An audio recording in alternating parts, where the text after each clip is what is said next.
Hello everyone, welcome to the Driver Mod. My name's Anthony, and before we get this video started, I did just want to let everyone watching this video know that we are in the middle of our 2,000 subscriber giveaway. We're going to be giving away 3 items. You're going to have 3 chances to win. All the details are going to be in the video. I'm going to post a link in the description below as well up in the corner above. So make sure you watch that video so you know how to enter. It's not going to be like a standard giveaway, so definitely watch that video if you're interested in winning one of our possible giveaways. Now, without further ado, let's get to your featured video. What is up, guys? Welcome back to the Driver Mod. We are back for another GT350 S2000 series video for you today. We've got the 2 cars lined up here, ready to go back at it again for another comparison. Today's video, or this video, is going to be focusing on the handling and suspension of both of these vehicles. Both vehicles handle and perform extremely well, so it's just a highlight of these 2 vehicles. So we're just gonna talk about the differences, talk about the similarities, talk about some of the handling characteristics of each vehicle, and see if we can identify some major flaws or pros to each one. All right, so starting off with the S2000, the front and rear suspension are both double wishbone coil springs with passive dampers and anti-roll bars. The S2000 also has a curb weight of approximately 2,835 pounds. It has no additional cross bracing built into the engine compartment on the strut tower braces in the front or the rear, but it does have the X crossbone type chassis stiffening that you can see that runs all along the center of the vehicle into the front and the rear. This was specifically designed for this car. Moving on to the GT350, this vehicle is equipped with magnetic active front and rear dampers, coil springs front and rear, sway bars front and rear, has additional chassis bracing under the hood on top of these strut towers here. And the GT350 has a curb weight of about 3,760 pounds, making it about 70 pounds shy of being 1,000 pounds heavier than the S2000. As far as the S2000's chassis is concerned, it's very well balanced. It's not based off any other vehicle in the Honda lineup, whereas the GT350's chassis is strongly based off of the lesser EcoBoost and GT models. However, almost every suspension component in the vehicle has been adjusted, tweaked, and refined to handle the loads that this car is capable of. A lot of lightweight aluminum materials, stronger springs, sway bars, obviously the magnetic dampers, aluminum knuckles front and rear, all helping increase the handling capabilities of this car. In terms of the suspension adjustability and customizability of each vehicle, the S2000, you can adjust both the camber and toe, both front and rear, as well as the front caster. Not many vehicles nowadays can you do that. So as far as the 3 main suspension angles, camber, caster, and toe, all of these can be adjusted on the S2000. Moving over to the GT350, however, again, the toe and camber, both front and rear, can be adjusted. However, the caster is built into the suspension setup. So this is something that is a knock, but a small knock against the GT350 in this situation. One area that the GT350 does have the advantage of over the S2000 in the suspension department is those dampers. The S2000's dampers are fixed. You can only have one ride height at a time. It's not infinitely adjustable, so whatever you set it at, that's what the ride height or the ride quality is going to be. Whereas the GT350, those magnetic dampers allow the vehicle and the computer system to adjust on the fly as road conditions change, loads change, suspension loads change, and all that. So that is something that the GT350 has that Again, because it's a newer vehicle, this technology has rolled out to these vehicles, but comparing them side by side as what they are, that is one advantage that the GT350 has over the S2000. The last thing we're gonna bring up in the handling and suspension video, in addition to the drive, is gonna be the aerodynamics of each vehicle.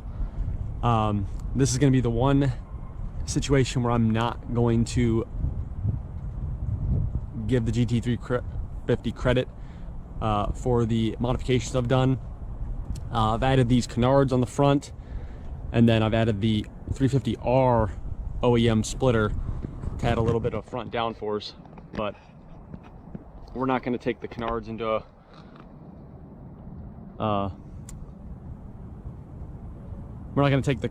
consideration here when talking about this. But when talking about this vehicle, the vehicle does produce a decent amount of downforce. I mean, it is a heavier vehicle, but it's got a front splitter.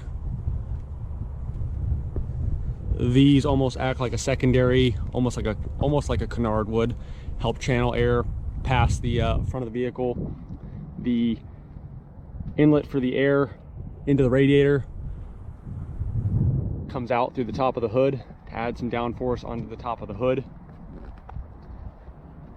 You've got ducts in the wheel wells and in the front here to help channel air around the wheel, as well as reduce the air pressure that's built up in the wheel well. And then you've got the side vents to help with that as well. Side splitters all down the side to help smooth out airflow. And then in the rear you have an OEM trunk spoiler, as well as a rear diffuser, which is functional. The rear diff cooler sits back there, so the airflow that is used to create the downforce also flows through the rear differential cooler at the same time. All right, talking about the aerodynamics of the S2000, much simpler approach here. No ducting, no dive planes, no splitters. This is just a very simplistic approach by Honda. You have the nice low sloping front end that's going to reduce the amount of drag that the vehicle is going to create, but you've got no like air channeling or anything going around the vehicle. We also can't see this, but the bottom side of the vehicle is completely open versus the GT350, which has some underbody paneling to help smooth out airflow. It's just a nature of the beast from being built at the time this vehicle was. You've got no, side splitters, vents along the side. Just a very simplistic approach.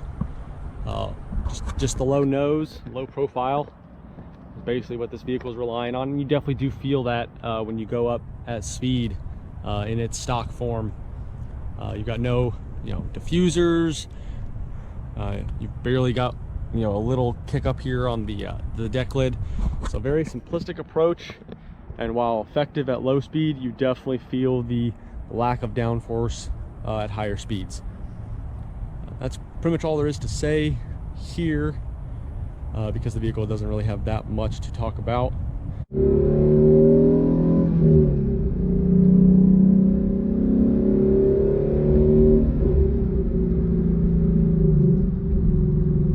Alright guys, we're in the GT350 now. We are going to just kind of talk about how the vehicle handles on the road.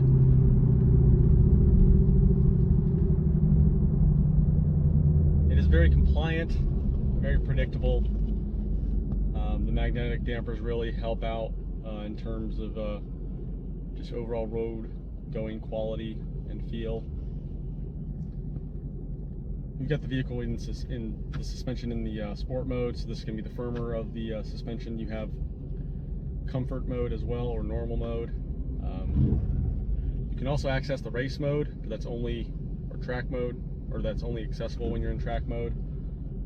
So there's actually 3 settings, but you can only get to that 3rd setting if you put the vehicle in track mode. Driving this vehicle on the street, the ride isn't too firm, it's not too soft. It definitely does what you want it to do. You do have ABS, traction control, and stability control.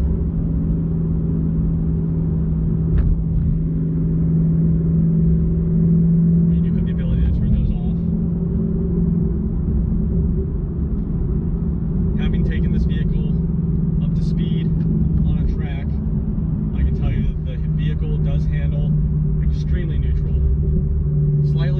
heavier bias, but definitely, you know, very well balanced.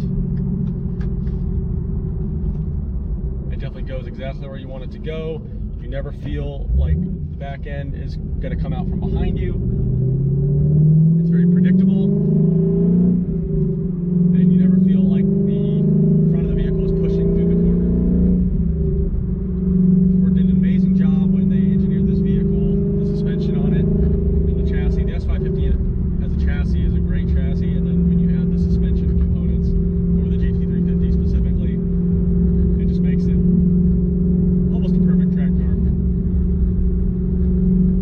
for an everyday, that can handle everyday driving as well.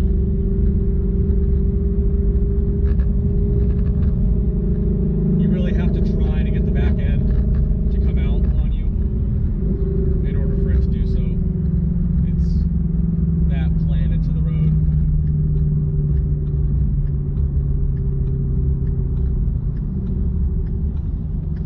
It is one of the reasons I love driving this car on the track. Power is great and everything, but acceleration G's, they really just, they don't do it for me specifically like they used to. I kind of, you know, being in so many different cars and feeling all the different, you know, acceleration types, it just, not that it gets old, but it doesn't continue to impress as much. But when it comes to lateral G's and braking G's, that impresses me. That's what gets me going. So this car definitely delivers in the braking, suspension, handling department. We're going to throw brakes in here a little bit. That we're going to leave the bulk of it for the acceleration and braking video, but this vehicle can do all of that. You can go fast in a straight line. It can stop on a dime. And it can go around a corner and carry a lot of speed. I took this car out to the Freedom Factory for Cletus McFarland's spectator drags. I'll leave a link to that in the description below. But the GT350 off the line, I was at a disadvantage against every car I went against. I went up against a 600 horsepower all-wheel drive dual clutch GTR, beat him. He got me off the line, of course, but going around this corner, I walked him around the corners. I can't even put it any other way. He murdered me on the start, as expected, but in the corners, got him right back, and then some.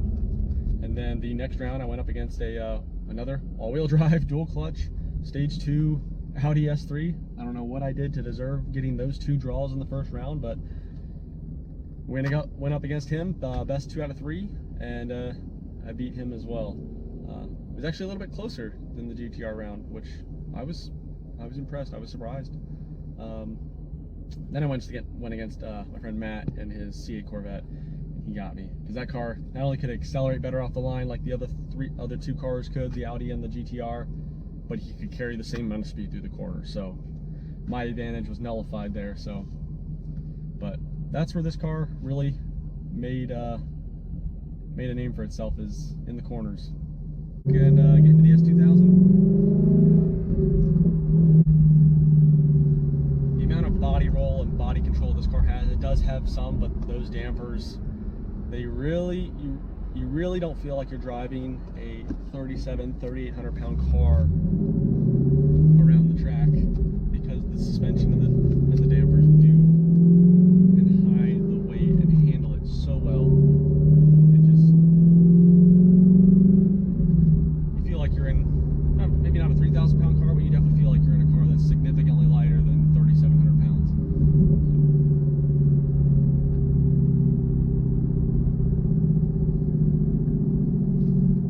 Car definitely inspires confidence driving at speed around corners. Alright, we are driving the S2000. We're just going to talk about how it feels on the road, what it's like to drive. One comparison that I forgot to make, or topic, or piece of information I forgot to bring up, is both these vehicles have electronic steering, so neither of them have that hydraulic steering, which was regarded as, you know, the better steering type to have in terms of feel and performance, or at least driver feel and connectedness to the suspension. But both these vehicles, they are still, you know, obviously quite a bit numb than what they would have been if they were, you know, hydraulic. But all that being said, very well done. Electronic power steering systems on both these vehicles, especially the S2000. I mean, this vehicle is 2004, originally came out in 2000. I mean, definitely ahead of its time in that regard. Talking about the electronic aids, this vehicle does not have any stability control or traction control. That was something that wasn't introduced until 2006, whereas the GT350 was a more modern car, so it has all of those already. I'm not really going to say that hurts the S2000 in any way, because, I mean, as long as you can drive, it's not a problem. But for a more inexperienced driver, it does sometimes, or could create an issue, because this vehicle, in talking about the chassis balance and everything, well, for the most part, it's very balanced. However, it does have more of a rear-wheel drive oversteer bias in proportion in comparison to the GT350. That is going to be because of the wheelbase for sure, and then the weight distribution. So the weight distribution between the two is the GT350 is about 56% front, making it 44% rear. The S2000, on the other hand, is about 51% rear biased versus 49%. So very close to 50-50, but because of the shorter wheelbase, it's exaggerated.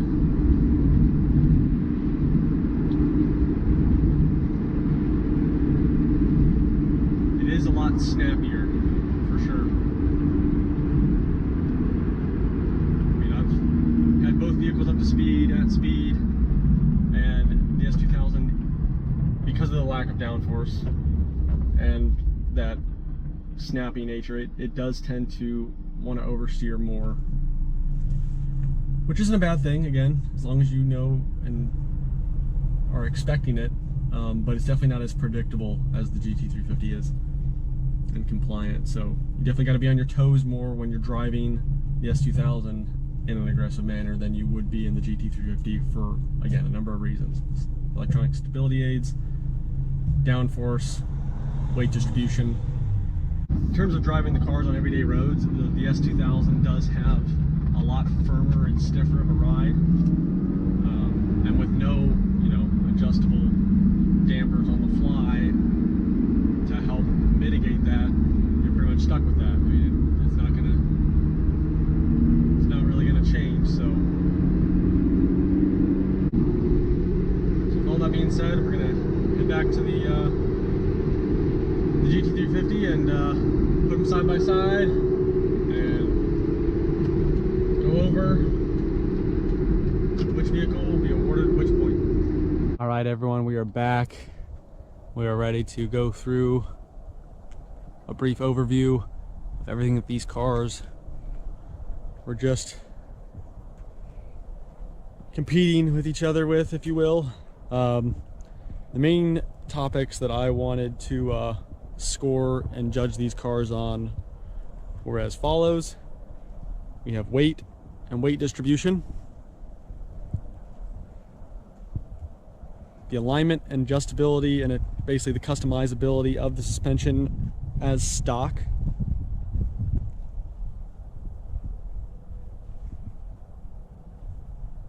Aero, stock Aero, the driving characteristics and character of each vehicle,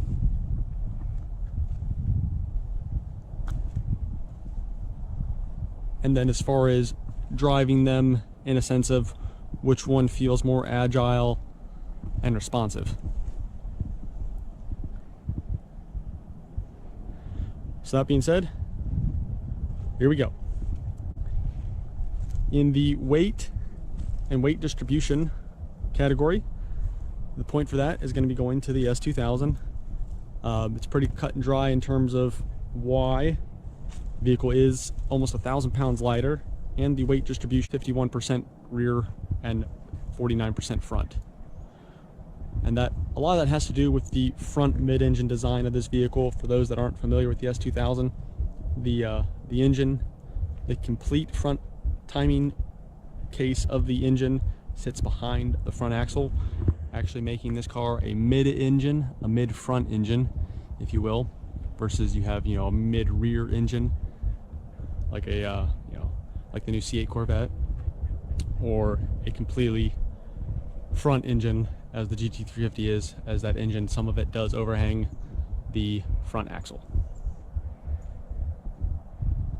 Next is going to be the alignment and adjustability of the alignments. That's going to, as the stock suspension, how customizable is each setup and how much can you get out of each stock suspension. The point for that is also going to go to the S2000, and really the deciding factor there is the ability to adjust the caster in the steering system, whereas the GT350, you cannot adjust the caster independently from any of the other angles. The point for Aero is going to the GT350 in this situation, and that's because the stock car does come with several bits of Aero, including a front splitter, rear spoiler, as well as Aero vents and ducts to help smooth out airflow and help increase the vehicle's efficiency at speed and giving it some downforce. Whereas comparing to the S2000 does not have basically any Aero on it at all in its stock form. Driving characteristics is going to be the next category, and this is going to be how does the vehicle drive on a day-to-day basis on the road, and how does it drive on the track. And what we were looking for here was, what are the vehicle's tendencies? Does the vehicle push?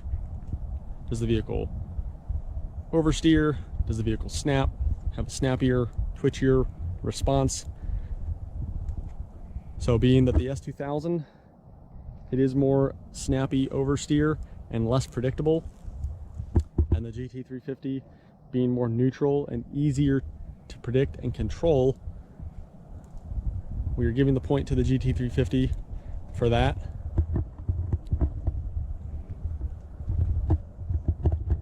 And then lastly, the agility and response category.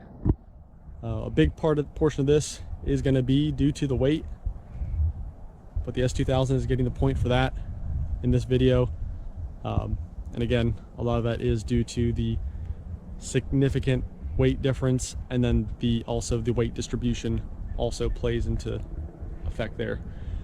Both vehicles, as mentioned, have electric power steering. The S2000 has no stability or traction control aids. It just has ABS, whereas the GT350 has ABS, traction control, and stability control. So the overall winner for this comparison video is the S2000 with 3 points out of the 5. All right, guys, that's going to do it for today's video in the GT350 S2000 series. I hope you enjoyed it. Definitely a lot to think about, a lot to talk about. And again, as we're seeing in this series, each and every one has been very close and somewhat hard to decide, honestly. So drop some comments down below. Let me know what you think. Let me know what you liked, what you disliked. I want to hear it all. I want to hear your thoughts on each car, whichever side you lean towards. If you can try to speak from an unbiased opinion or an unbiased standpoint, that would be awesome. I'm really doing a lot of these videos on the fly, not doing much research at all, other than I had to look up the weight distribution because I wasn't sure exactly which one was.